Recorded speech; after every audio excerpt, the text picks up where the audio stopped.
अस्सलाम वालेकुम dear aspirants. Welcome again. आज हम जेंडर स्टडीज़ का, जिसमें हम डिस्कस करेंगे origin of gender studies, nature of gender studies is interdisciplinary and multidisciplinary. तो स्टार्ट करते हैं। Gender studies with simple definition, जो कि है the academic discipline which analysis construction of gender study gender in society often with reference to class, sexuality and other sociological characteristic. In simple अगर इस definition का हम crux निकालें तो वो बनता है कि जेंडर स्टडीज जो है वो एनालाइज करता है जेंडर का जो रोल है हमारी सोसाइटी में, उसको कि वो किस तरीके से रोल जो है ना प्ले हो रहा है। इन सिंपल जैसे जेंडर कोई भी हो आपका, आपकी स्टेट में देख लें कि वुमेन को किस तरीके से चलना है, मेन को किस तरीके से चलना है, कौन सी ड्रेसिंग कोड होनी चाहिए, ट्रांसजेंडर्स का क्या रोल होता है, वो किस तरीके से चलते हैं। ये सारे जितने भी आपके कैरेक्टरिस्टिक्स हमारी सोसाइटी में हैं, ये जेंडर स्टडीज एनालाइज करता है और उसको स्टडी करता है। ठीक है। एंड और इसका सेकंड सेंटेंस है with reference to class, sexuality and other sociological characteristics. अब ये रेफरेंस, ये जेंडर स्टडीज इनको शेप तो करता है जेंडर का बिहेवियर हमारी सोसाइटी में, पर वो किस तरीके से करता है with the limits of class, race, sexuality and other sociological characteristics. अब जैसे क्लास एंड रेस हो गया, क्लास कोई भी हो, मिडिल क्लास हो, अपर क्लास हो या आपका लोअर क्लास हो, वो बंदा किस तरीके से चलता है, उसको क्या करना होता है, उसका रहना खाना पीना किस तरीके का होता है, ये सारा जेंडर स्टडीज में ही आपका आता है, स्टडी आता है। उसके बाद रेस, जैसे आप कोई भी जेंडर तो सब इक्वल होते हैं, एक जैसे होते हैं। मीन के रेस का मतलब है कि जैसे ट्रांसजेंडर आपके पाकिस्तान में होंगे, वैसे ही ट्रांसजेंडर आपकी दूसरी किसी कंट्रीज में होंगे, पर उनका जो आपकी एक्टिविटीज उनका होता है, उनका एटीट्यूड, उनका बिहेवियर जो होता है ना, वो डिफरेंट होता है। क्यों होता है?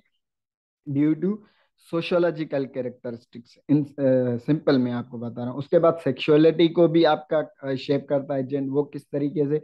अब जैसे आप पाकिस्तान में देख लें, जितने भी सेक्स हैं आपके, मेल, फीमेल एंड आपके ट्रांसजेंडर्स, आप देख लें पाकिस्तान में, अब उनको किस तरीके से चलना है, वुमेन को किस तरीके से, उनका ड्रेसिंग कोड क्या होना चाहिए, वो जॉब किस तरीके से कर सकती हैं, घर में किस तरीके से रह सकते हैं, ये सारा जो भी आपका एनालिसिस होता है वो आपके जेंडर स्टडीज में आता है। उसकी दूसरी definition, gender studies is a field for interdisciplinary study devoted to gender identity and gender representation as a central categories of analysis। Simple जैसे हम इनको जेंडर स्टडीज एनालाइज करता है ना, सोसाइटी में जेंडर के शेप को किस तरीके से करता है with reference to class, race, sexuality, इसमें भी जेंडर आइडेंटिटी, ये तो आइडेंटिटी है ना, क्लास, सेक्सुअलिटी वगैरह। जेंडर रिप्रेजेंटेशन, जैसे मैंने बताया कि सोसाइटी में किस तरीके से उनको रहना है, ये वो जेंडर रिप्रेजेंटेशन में आता है कि वो किस तरीके से रिप्रेजेंट होते हैं, कोई सा भी जेंडर अगर हम अपनी सोसाइटी में देखेंगे तो। इसके बाद देखेंगे ओरिजिन कैसे हुई gender studies. In the very beginning, social the social movement to move from studying sociology as study of enlightenment's viewpoint and society taken for granted to studying women from second wave feminism, late 1960 women studies।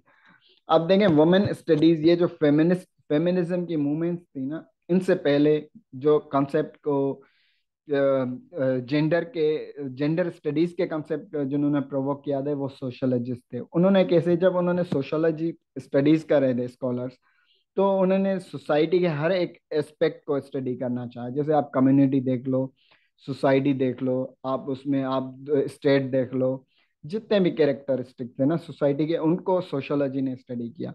अब जब main की gender की study की बारी आई तो उन्होंने उसको sociology में इंक्लूड नहीं किया एट सम एक्सटेंट। उसके बाद हुआ था, वो भी हम डिस्कस करेंगे, integration and autonomy of gender studies में हम वो चीजें डिस्कस करेंगे इसमें। तो इन्होंने क्या किया कि भाई जेंडर का रोल जो है ना वो टोटली इग्नोर्ड है, उनके लिए कोई सब्जेक्ट ही नहीं है स्पेसिफिक। इसलिए हमें कोई ऐसा सब्जेक्ट चाहिए जिसको हम अलग से जेंडर्स को स्टडी करें। जिसके बाद उन्होंने अनविलिंगली एक कॉन्सेप्ट दिया जेंडर स्टडीज का, क्योंकि उस time gender studies as a gender studies नहीं था, स्टडीज हो रही थी और उसको कोई नाम नहीं दिया गया हुआ था। ठीक है।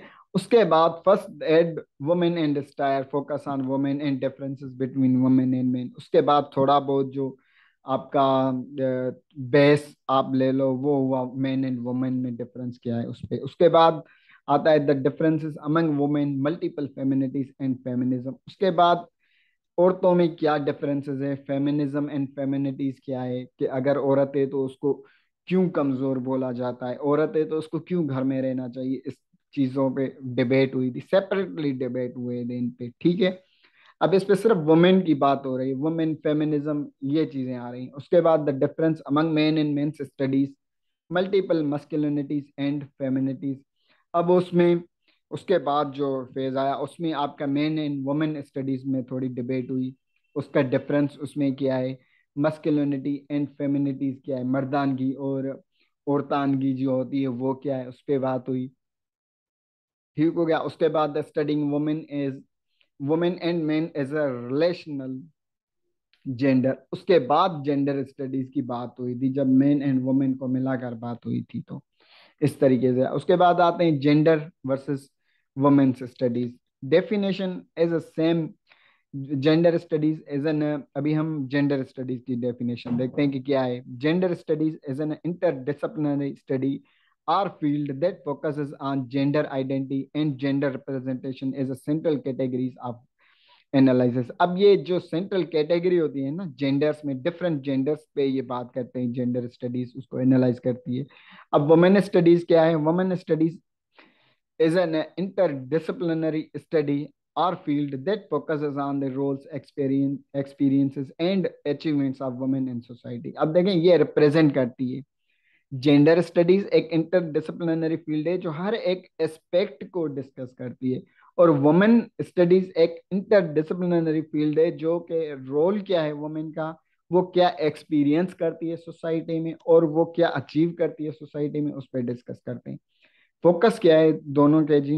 आपका gender studies basically focus on women and women studies basically, sorry, focus on women studies, men's studies as well as queer studies.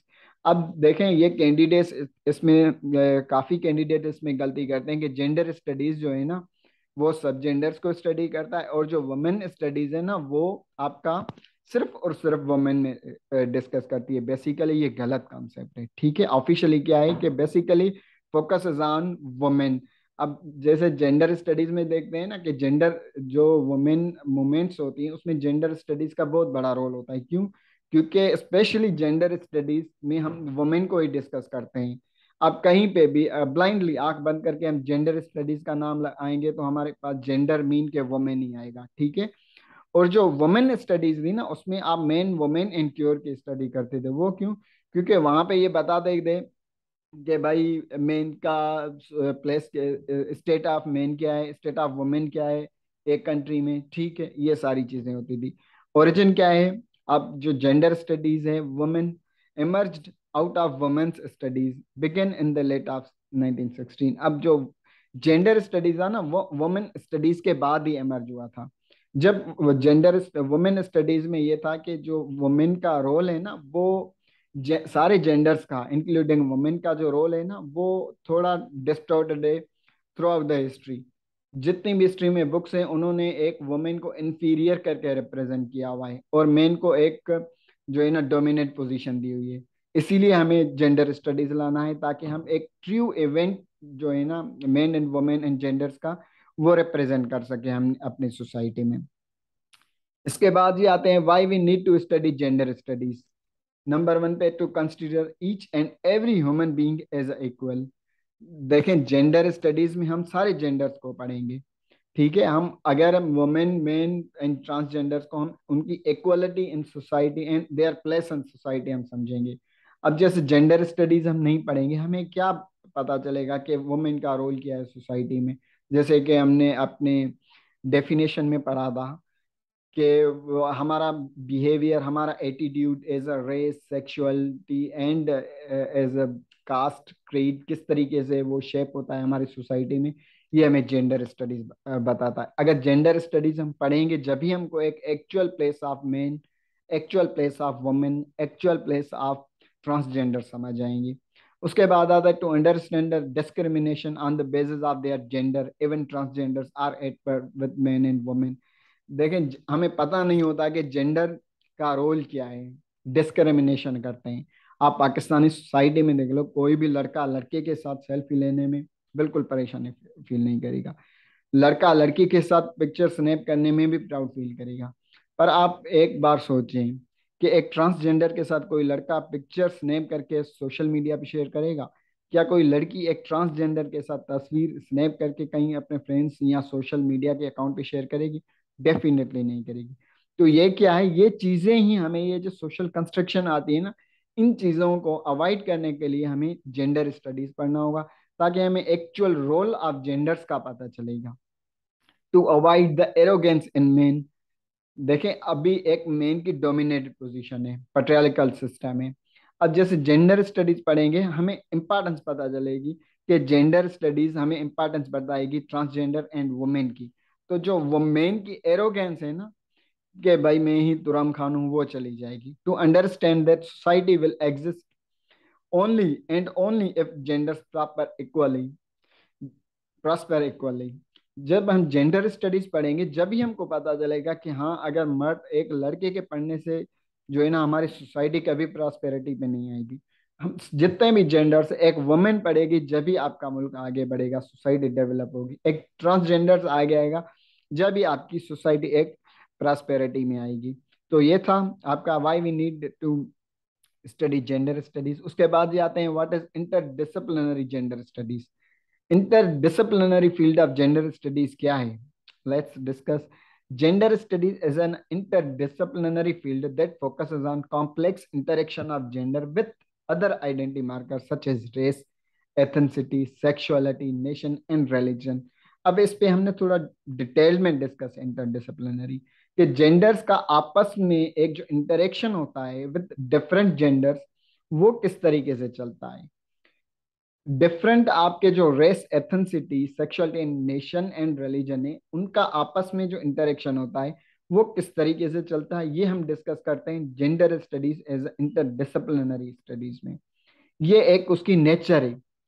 Gender studies genders को तो एक हाईलाइट करता है, एनालाइज करता है, पर वो उनके अंदर जाके उसकी इंटरेक्शन कैसे होती है with different and other communities and identities, उसको भी जेंडर स्टडीज ही कवर करता है। That's why gender studies is a interdisciplinary field.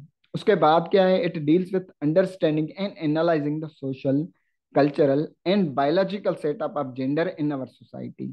Understanding the nature of gender studies is an important to study as study. अब simple जने जैसे मैंने आपको इसमें एक्सप्लेनेशन में सारी चीजें बता दी, वैसी इनमें आएंगी। कि अगर इंटरडिसिप्लिनरी इसकी फील्ड है ना, वो इसलिए है क्योंकि ये एनालाइज करता है social, cultural and biological setup of gender in our society. Biological setup में आप जो जितने भी जेंडर्स हैं ना, उनको सोसाइटी में किस तरीके से चलना है, कल्चरली उनको किस तरीके से चलना है, सोशलाइजेशन उनको किस तरीके से करना है, ये हम डिस्कस करते हैं जेंडर स्टडीज में। ये हमें सिखाता है gender studies. On the basis of these characteristics, gender studies is regarded as interdisciplinary gender. उसके बाद उसका सेकेंड फेज है multidisciplinary nature of gender studies. अब ये क्या है, they claim gender studies is an amalgamation of several other fields of academic inquiry, including sociology, anthropology, psychology, philosophy, media, statistics, and communications. अब ये basically multi disciplinary field gender studies की किस तरीके से है, क्योंकि ये जितने भी आपके दूसरे सब्जेक्ट्स हैं ना, इनमें भी इसका टचअप आपको मिलता है, डील करता है। आप जेंडर स्टडीज में फर्दर चीजें भी पढ़ते हैं। किस तरीके से पढ़ते हैं, अब देखें सोशोलॉजी। अब जब हम जेंडर स्टडीज के फर्दर लेक्चर आगे चल के डिस्कस करेंगे, उनमें में हम जेंडर का रोल इन सोसाइटी, जैसे हम डेफिनेशन में भी डिस्कस किया था, तो जेंडर स्टडीज सोशोलॉजी में भी आ गया। उसके बाद एंथ्रोपोलॉजी, जेंडर स्टडीज एंथ्रोपोलॉजी को किस तरीके से डील करता है, ये हम आगे चल के डिस्कस करेंगे।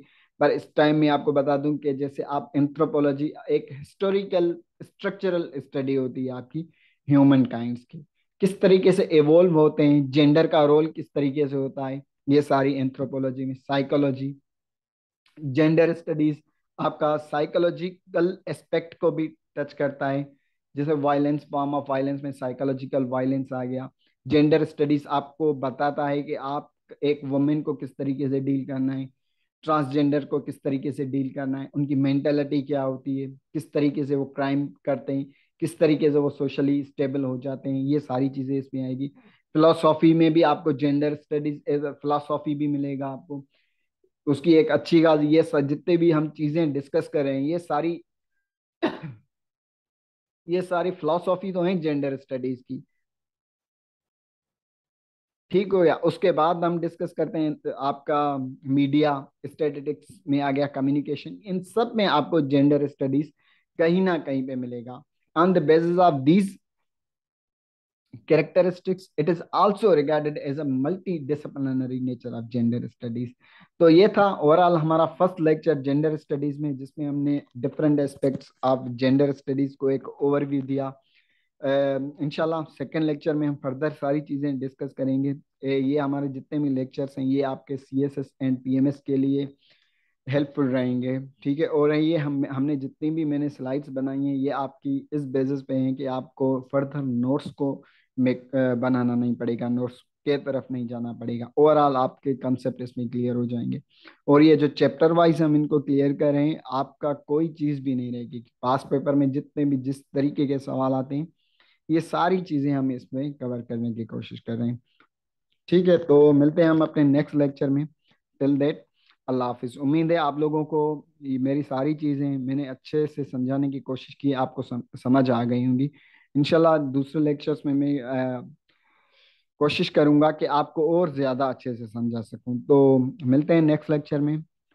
टिल देट, अल्लाह हाफिज।